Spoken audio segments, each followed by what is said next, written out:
और ये है केंद्र के कवायद को लेकर बिहार में सियासत गर्माती दिख रही है। हम बात कर रहे हैं वक्फ संशोधन बिल की, जिसको लेकर केंद्र सरकार कभी भी संसद में प्रस्तुत कर सकती है। हालांकि हाल ही में इस पर जेपीसी की रिपोर्ट आई थी, जिसको लेकर काफी बखेड़ा खड़ा हुआ था, लेकिन अब बिहार में चूंकि चुनावी साल है तो इस मुद्दे पर सियासी गहमा गहमी बढ़ती दिख रही है।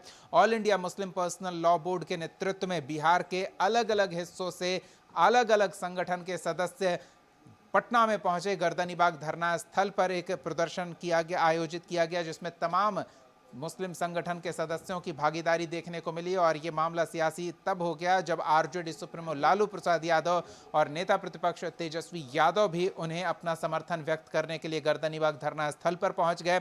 तो इधर दूसरी ओर प्रशांत किशोर भी उनके प्रति अपना समर्थन व्यक्त करते हुए धरना में उनके साथ बैठे। मामले को लेकर सियासी गहमा गहमी बढ़ी तो सत्ता पक्ष ने भी एनडीए की ओर से महागठबंधन के नेताओं पर हमला बोला गया। किस तरह की बयानबाजी हो रही है, जरा वो सुनिए।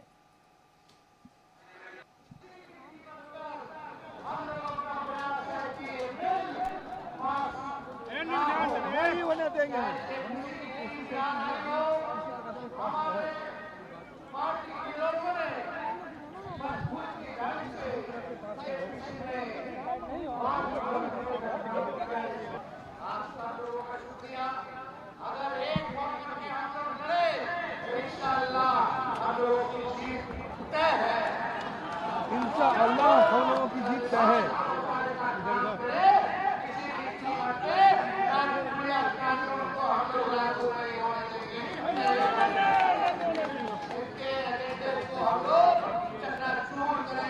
उनके एजेंडे को हम लोग चकनाचूर करेंगे।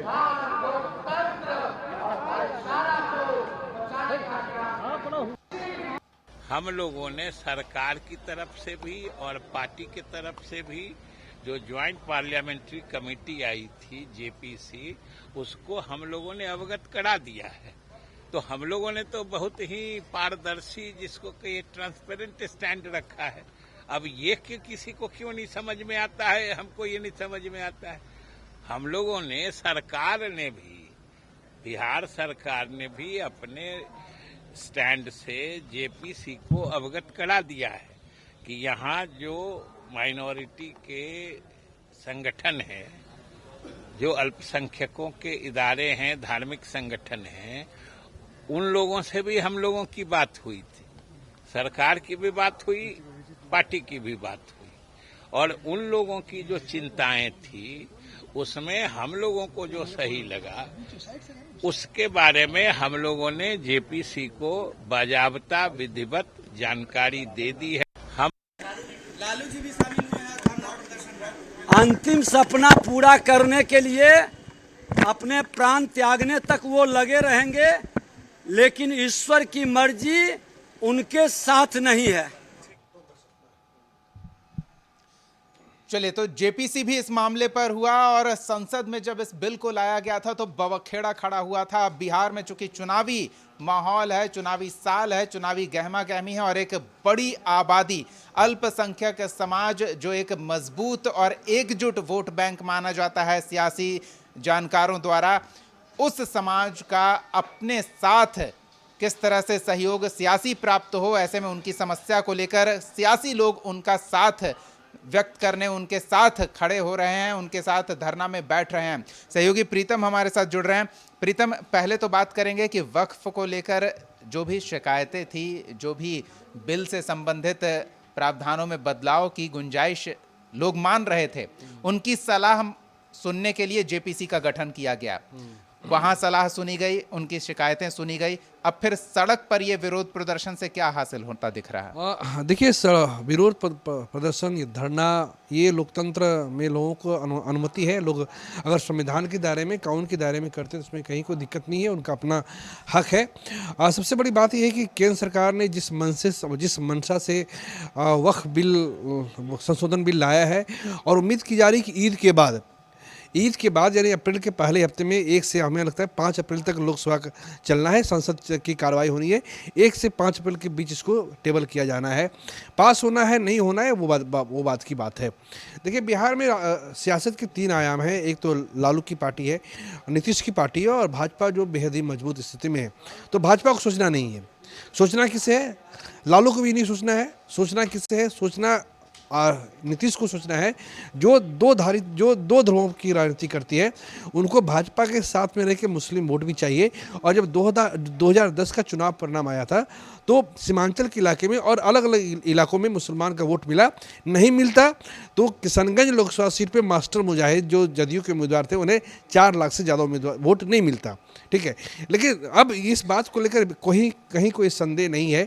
हालांकि भविष्य में है थोड़ा सा पता लगेगा कि जिस तरीके से आज विरोध हुआ है वक्फ बिल को लेकर, उसमें जितने भी लोग आए थे सबने एक सुर में नीतीश कुमार से अपनी स्थिति स्पष्ट करने को कहा कि वो क्या करने जा रहे हैं। 3 तलाक के मसले पे उनकी पार्टी ने संसद में केंद्र सरकार का साथ दिया था, लेकिन 3 तलाक से भी ज़्यादा मुस्लिम समाज को ये लग रहा है कि जिस तरीके से बारी बारी, हालांकि परसेप्शन है, ऐसा नहीं कि केंद्र की सरकार ने कोई बुरा काम किया है या प्रधानमंत्री मोदी जी ने कुछ बुरा किया है।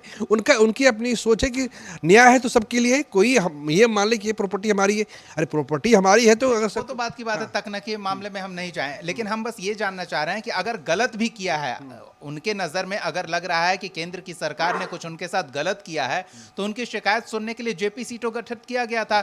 वो अच्छे से चैम्बर में बैठकर जेपीसी के कमेटी सदस्यों के सामने अपनी शिकायत रख सकते थे। इस धूप में गर्मी में सड़क पर क्यों उतरे हैं? मामला सियासी तो इसी अंदाज में लग बिल्कुल, ये पूरा विषय ही सियासी है, क्योंकि सबको लग रहा है कि जिस तरीके से 17% वोट बैंक है आरजेडी की को जिस तरह से सीमांचल के इलाकों में गच्चा लगा था 2020 के चुनाव में, राजद की पूरी कोशिश है कि जो भी बचा खुचा वोट मुस्लिम का वोट मिलता है जदयू को, वो पूरी तरीके से कैप्चर कर लिया जाए। लेकिन लपकने वाले साथ में भी बैठे हुए थे ना, पीके आए, एआईएमआईएम के नेता आए, तो उसमें भी अपनी हिस्सेदारी खोजने लोग पहुंच रहे हैं। बिल्कुल, वहाँ पे यहाँ तक कि जो नगीना से जो सांसद हैं वो भी आए थे, चंद्रशेखर वो भी आए थे। तो मुस्लिम वोट में जो दावेदार भी आए हैं साथ में, लेकिन जिस तरह से स्थिति उभरी है, इस स्थिति का सबसे ज़्यादा लाभान्वित जो होगा, जो लाभार्थी जो पार्टी होगी वो आरजेडी होगी और कहीं न कहीं जदयू को इसका नुकसान होगा। इसमें संदेह अब नहीं रहा है। अब संसद में किस तरीके से नीतीश कुमार की, क्योंकि देखिए ये ना 2014 है ना 2019 है, बल्कि 2025 है, यानी एब्सोल्यूट मेजॉरिटी की भाजपा की सरकार नहीं है। ये सरकार नीतीश कुमार और चंद्रबाबू नायडू के भरोसे चल रही है। इसलिए जो मुस्लिम समाज के लोग हैं वो कह रहे हैं कि आपकी सरकार है, 12 सांसद आपके हैं, आप चाहें तो वीटो लगा सकते हैं, आप चाहें तो रोक सकते हैं। अब नीतीश कुमार को फैसला करना है, लेकिन ये बात तय है कि केंद्र सरकार की मंशा बुरी नहीं है। केंद्र सरकार ने अपना काम कर दिया है, अब काम यहाँ पे सियासत को करना है। वो अपने अपने नजरिए से भला बुरा लोग देख रहे हैं और उसी हिसाब से अपने कदम आगे सियासी बढ़ा रहे हैं। लेकिन प्रीतम, आपने एक दूर की बात की तो हम भी एक दूर की संभावना पर बात कर लेते हैं। अगर मुस्लिम संगठनों को केंद्र की सरकार या नीतीश कुमार ये समझाने में कामयाब रहते हैं कि अब जो बदलाव के बाद, जेपीसी के सुझाव के बाद सदन में बिल लाया जाएगा, उससे आपको नुकसान नहीं है और वो भी संतुष्ट हो जाते हैं इस बिल से, तो फिर क्या ये सियासी मुद्दा रहेगा या मुद्दा ही खत्म हो जाएगा? देखिए, केंद्र सरकार अपनी तरफ से समझाइश की कोशिश करेगी। उसकी कोशिश होगी कि चूंकि जिसकी आबादी 25 करोड़ से ज़्यादा, आप उसको अवॉइड करके नहीं चल सकते। ये वास्तविक स्थिति है। केंद्र सरकार की कोशिश होगी कि जो मुस्लिम समाज के all India Muslim personal law board है उसके लोग इस बात को समझे। हालांकि हमें ऐसा नहीं लगता, जिस तरीके से भारत में राजनीति होती रही है, हमें नहीं लगता है कि अगर कोई समझाना चाहे भी तो समझा पाएगा। सबसे दिक्कत जो है यहाँ पे, हम फिर कह रहे हैं कि जदयू को होने जा रहा है। उन्हें जो भी वोट बचा खुचा मिल रहा था, हमें नहीं लगता कि इस बार उनको मिलने के लिए कुछ है उनके लिए। जदयू पूरी तरीके से भाजपा के सहारे रहेगी।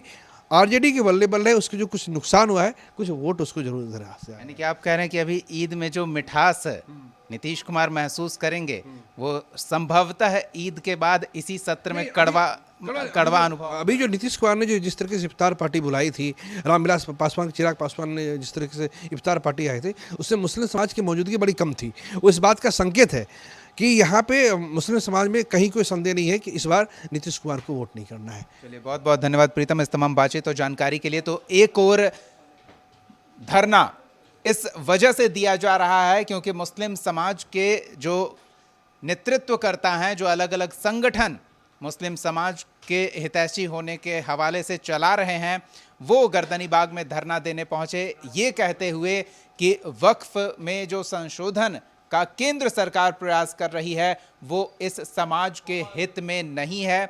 ये सियासी मामला तब बन गया जब लालू प्रसाद यादव, तेजस्वी यादव, प्रशांत किशोर और यहाँ तक कि AIMIM के नेता भी इस धरना में अपनी जगह तलाशते नजर आए हैं।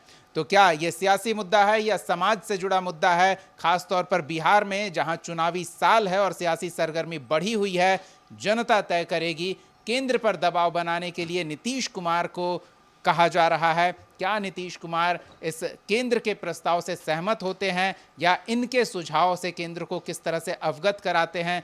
जो भी होगा हम आपको अपडेट देते रहेंगे।